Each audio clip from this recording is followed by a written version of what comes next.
అదే రకమైనటువంటి ఆలోచన చేస్తాం. మనం ఏమంటాం అంటే ఆ కస్టమర్ ప్లాట్ అమ్మేయాలనేటువంటి ఉద్దేశంతో అతను అవసరం కొద్దిగా అమ్ముతున్నాడు అనేది మనమే ముందు ప్రొజెక్ట్ చేస్తాం. అంటే ₹1,00,00,000 అమ్ముతూ ఉన్నటువంటి ప్రాపర్టీని అతను అవసరం అని చెప్పి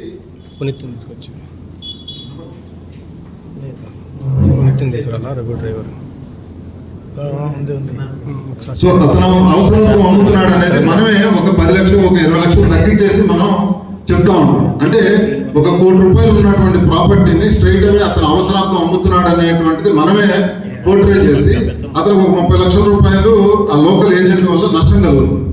తర్వాత ఇక్కడ లోకల్ అసోసియేట్ ఏం చేస్తా అంటే అతని పరిచయం ఉన్న ఏరియాలో ఉన్న 10 మందికి మాత్రమే అతను ప్రొజెక్ట్ చేస్తూ ఉంటాడు. సో దానివల్ల ఏంటంటే అది స్పీడ్గా సేల్ అవ్వదు. కానీ రియల్ రూమ్తో అటాచ్ అవ్వడం వల్ల కస్టమర్కి అడ్వాంటేజ్ ఏంటంటే మనం అన్ని చోట్ల ఉన్నాం. ఇప్పుడు మా తమ్ముడు శ్యామ్ ఉన్నాడు, తెనాల్లో ఉన్నాడు, అతను తెనాల్లో ఫ్రాంచైజీ. సో తెనాల్లో వాళ్ళు కూడా ఇక్కడ గుంటూరులో కొనుక్కోవాలనుకున్నప్పుడు మనం అతనికి ఏ అవసరం నుండి ఇచ్చి అమ్ముతున్నాడు అనేది అవసరం లేదు. ఆ ఏరియాలో ఎంత ఉంది, ఎన్ని గజాలు ఉందనేది చెప్పినప్పుడు ఏంటంటే కస్టమర్కి అదే ప్రైస్ రావడం ఉంటుంది. కాబట్టి కస్టమర్కి ఇది ఒక అడ్వాంటేజ్ ఎవరైతే అమ్మాలనుకుంటున్నారు.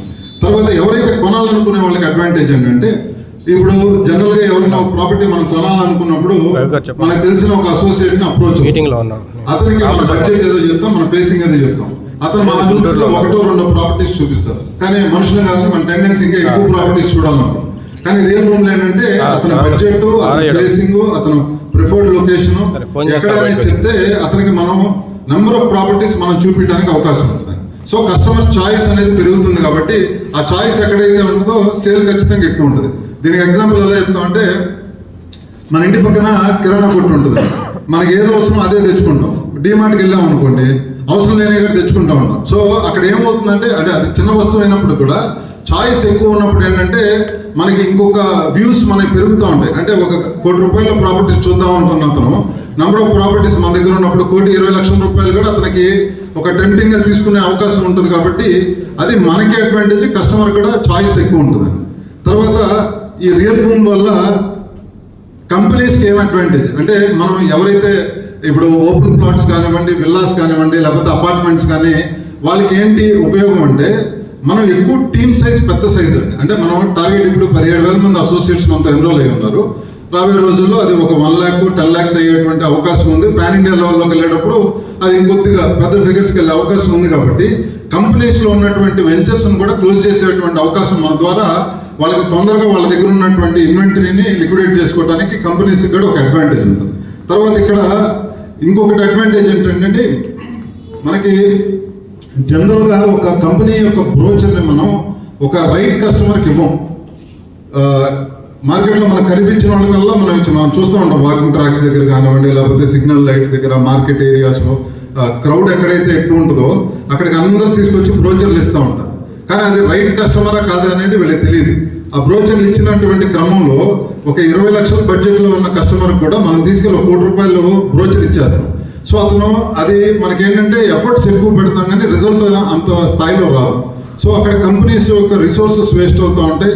తర్వాత వాళ్ళకి మ్యాన్ అవర్స్ కూడా వేస్ట్ అవుతూ ఉంటాయి. కానీ మనతో ఏంటంటే మనకి రైట్ కస్టమర్ ఎవరు, మనకి శ్రీనివాస్ నాయుడు గారు అంతకుముందు చెప్పారు, మనం ఇంటింటికి రియల్ రూమ్ అనేటువంటి కాన్సెప్ట్తో ప్రతి ఇంటికి కూడా రియల్ రూమ్ ఏం చేయబోతుంది బిజినెస్ అని వెళ్తున్నప్పుడు కస్టమర్కి ఏం రిక్వైర్మెంట్ ఉంటుంది అనేది మనకి అక్కడ డివిజన్, మండల ఫ్రాంచైజీలో ఉన్నటువంటి ఆఫీస్ వల్ల కస్టమర్ రిక్వైర్మెంట్ మనం తెలుసుకుంటున్నాము.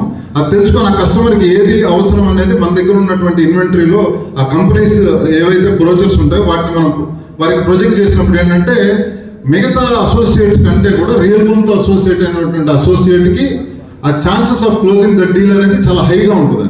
సో మనం కమిషన్ని చాలా ఫెయిర్గా తీసుకోవడానికి అవకాశం. తర్వాత ఇక్కడ అసోసియేట్స్కి ఏం బెనిఫిట్, కస్టమర్స్ చెప్పేసాం, కంపెనీస్ చెప్పేసాం. సో రియల్ రూమ్తో నేను విడిగా ఇండిపెండెంట్ చేసుకుంటా కదండి, నాకు మళ్ళీ రియల్ రూమ్ ఇవన్నీ దేనికండి, ట్రైనింగ్ ఏంటి, మళ్ళీ మహేంద్ర గురూజీ అని పిలిపించి 2 గంటలు కూర్చోబెడతారు, మళ్ళీ ఇవన్నీ ఏంటి, అసలు ఈ ట్రైనింగ్ మాకు ఎందుకండి, మాకు అన్నీ తెలుసు రియల్ ఎస్టేట్ గురించి అంటే ఇది తప్పండి. ఇది ఎందుకంటే ఏ మనిషికైనా కూడా కంటిన్యూస్ మోటివేషన్ అనేది అంటే మోటివేషన్ కంటే కూడా శ్రీనివాస్ గారు చెప్తారు, ఎడ్యుకేషన్ అనేది మనకి చాలా ఇంపార్టెంట్. అంటే ఒక లేటెస్ట్గా ఏమేమి అప్డేట్స్ జరుగుతున్నాయి. సపోజ్ ఇప్పుడు మనం అమరావతి ఏరియాలో ఉన్నామండి.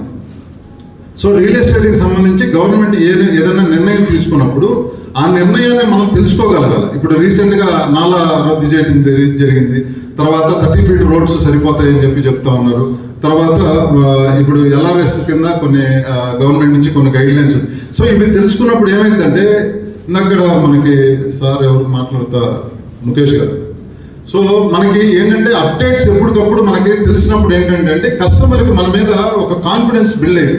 మనం చెప్పేటువంటి మాట మీద ఆయనకి విశ్వాసం పెరిగింది.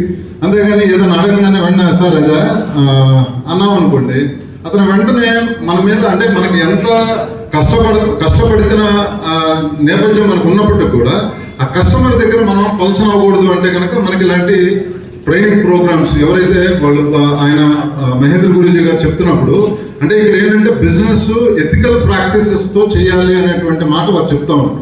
ఊరికే మనం గుడ్డెత్తి చేలో పడ్డట్టుగా ఏదో ఒక ప్లాట్ బ్రోచర్ పట్టుకొని అది వెళ్తా ఉన్నాం అంటే దాని రిజల్ట్ కూడా మనకు అంత సాటిస్ఫాక్టరీగా ఉండదండి.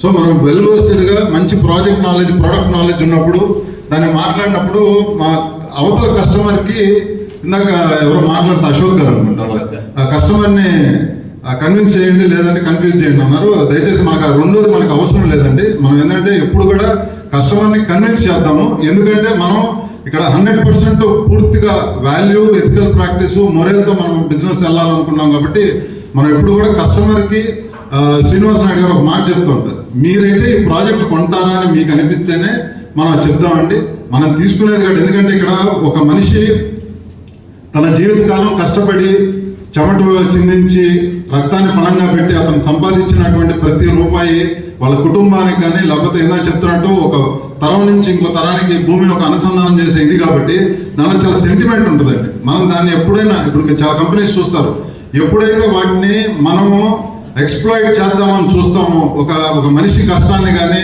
లేకపోతే అతని రూపాయిని కానీ మనము ఒక తేలిగ్గా చూడటమో లేదంటే దాన్ని ఏదో మనం చాలా లైటర్ సైడ్ తీసుకున్నప్పుడు ఏమైందంటే అండి అది ఖచ్చితంగా మనకి మన పతనానికి అది నాంది అవుతుందండి. సో సార్ ఎప్పుడు కూడా మనం ఎథికల్ ప్రాక్టీసెస్ చేయాలని చెప్పి చెప్తూ ఉంటారు. సో ఇక్కడ రియల్ భూమితో అసోసియేట్ అవ్వడం వల్ల అసోసియేట్కి వచ్చేది ట్రైనింగ్తో పాటు ఏంటంటే అండి మనకి కూడా ఒక మంచి ఫ్యామిలీ అట్మాస్ఫియర్ ఉంటూ ఉంటుందండి.